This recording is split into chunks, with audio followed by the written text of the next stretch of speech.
जय माँ पीताम्बरा, जय श्री महाकाल। सभी मातृ शक्तियों को करवा चौथ व्रत 2023 की हार्दिक शुभ मंगल कामनाएं। देवियों, 2023 में शरद पूर्णिमा के 4 दिन बाद करवा चौथ आने वाला है और भगवती की कृपा आपके जीवन में अपार बनी रहे, पति सुख की प्राप्ति हो, परिवार सुख की प्राप्ति हो। इन्हीं मंगल कामनाओं के साथ आज का प्रसंग है करवा चौथ पर नारी शक्तियों को चंद्रदेव की आराधना के साथ साथ किन किन देवी देवताओं की आराधना करनी है। देवियों, करवा चौथ व्रत चौथ के दिन होता है और चंद्रमा 16 कलाओं से परिपूर्ण होता है और मात्र शक्तियां भी संपूर्ण 16 श्रृंगार करती हैं।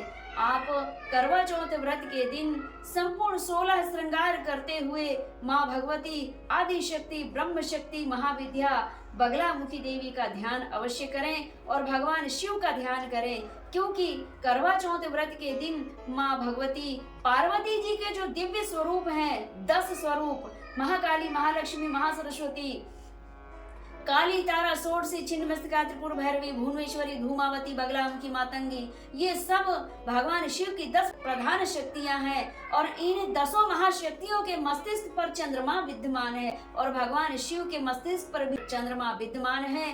तो चंद्रदेव की आराधना करवा चौथ व्रत के दिन आप करेंगी, लेकिन साथ में इन शक्तियों में से किसी एक भी महाशक्ति की आपने आराधना कर लिया, दिन भर इनका चिंतन कर लिया और भगवान शिव का आपने दिन भर चिंतन कर लिया।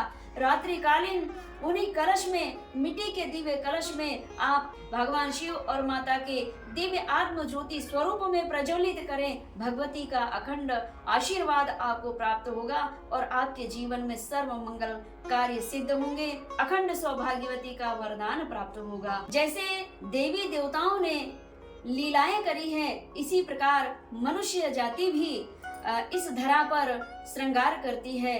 पतिदेव भी अपनी पत्नियों का श्रृंगार करते हैं। फूलों से गजरा बना करके भगवान शिव ने भी माता पार्वती जी को लगाए हैं। फूलों से गजरा बना बना करके भगवान राम ने भी जानकी जी को पहनाए हैं।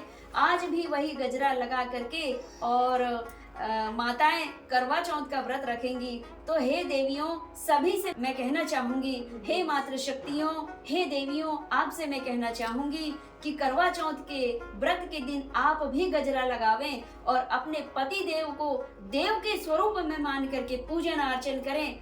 और अगर आपके पति आपके समक्ष नहीं है, अगर आपके पति घर से बाहर हैं, ड्यूटी पीरियड में हैं, बाहर काम काज में चले गए हैं और आप अकेली हैं, तो उनका नेत्र बंद करके भगवान शिव के समक्ष बैठ करके माँ आदि शक्ति, ब्रह्म शक्तियों के या 9 देवी शक्ति, महाकाली, महालक्ष्मी, माँ सरस्वती, जिनका भी आप आराधना करती हैं, उनका ध्यान करने के बाद में उनके साथ ही अपने पति का ध्यान करें।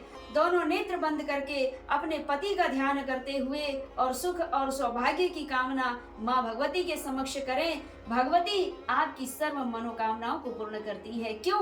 करवा चौथ के दिन व्रत क्यों करती है माताएं? क्योंकि चंद्रमा मन का कारक होता है, इसीलिए कहते हैं चंद्रमा मनसो जाता तक्षु सूर्योदयतः। चंद्रमा मन का कारक है और चंद्र की तिथि के दिन ही चांद को देखते हुए भगवान गणेश से, भगवान शिव से, भगवान कार्तिकेय से और माता आदि शक्ति से माताएं, मातृ शक्तियां प्रार्थना करती हैं, पति की लंबी आयु के लिए कामना करती हैं। तो लंबी आयु तो देते ही हैं भगवान। मार्कंडेय जी को भी उन्होंने 16 वर्ष की आयु से और लंबी आयु कर दिया और इसी प्रकार आपके पतियों के लिए भी लंबी आयु कर देते हैं भगवान और माँ भगवती आदि शक्ति।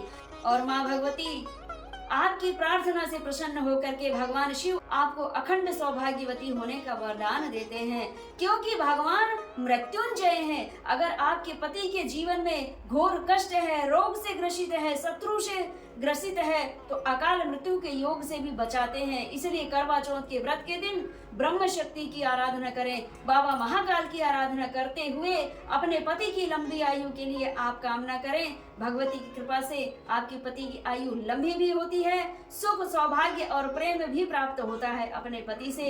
इसीलिए भगवान शिव की आराधना अवश्य करें करवा चौथ के दिन। चंद्रमा कहाँ विद्यमान है? भगवान शिव के मस्तिष्क पे चंद्रमा विद्यमान है। और भगवान शिव अकेले की नहीं, माँ भगवती आदि शक्ति ब्रह्म शक्ति के मस्तिष्क पर भी चंद्रमा विद्यमान है। तो इसीलिए आपको करवा चौथ व्रत के दिन चंद्रदेव का ध्यान करते हुए और माँ भगवती के अर्ध चंद्राकार का ध्यान करें। माँ भगवती के मस्तिष्क में भगवान शिव के भी अर्ध चंद्रमा विद्यमान है मस्तिष्क पर। ऐसा ध्यान करते हुए पूजन करें और अपने पति की लंबी आयु के लिए कामना करें और भगवती की कृपा से सुख और सौभाग्य की प्राप्ति होगी। आपको अखंड सौभाग्यवती का वरदान प्राप्त होगा। जब आपको अखंड सौभाग्यवती का वरदान प्राप्त होगा तो जिन पति के लिए आपने आराधना करी है तो उनका मन भी आपकी ओर मित्रता में परिवर्तित होंगे। किसी घर में पति पत्नी में कट्टर शत्रुता है तो आपके पति के शत्रु भाव भी आपके लिए मित्रता में परिवर्तित होंगे। यही आज के प्रसंग में है। और बाकी करवा चौथ की पूजन पद्धति तो आपको मेरे पिछले वीडियो में अनेक बार प्राप्त हुई है। वे वीडियो को देख करके और आप अपने इस व्रत को पूर्ण करें। आज के प्रसंग में इतना ही। जय माँ पीताम्बरा, जय श्री महाकाल।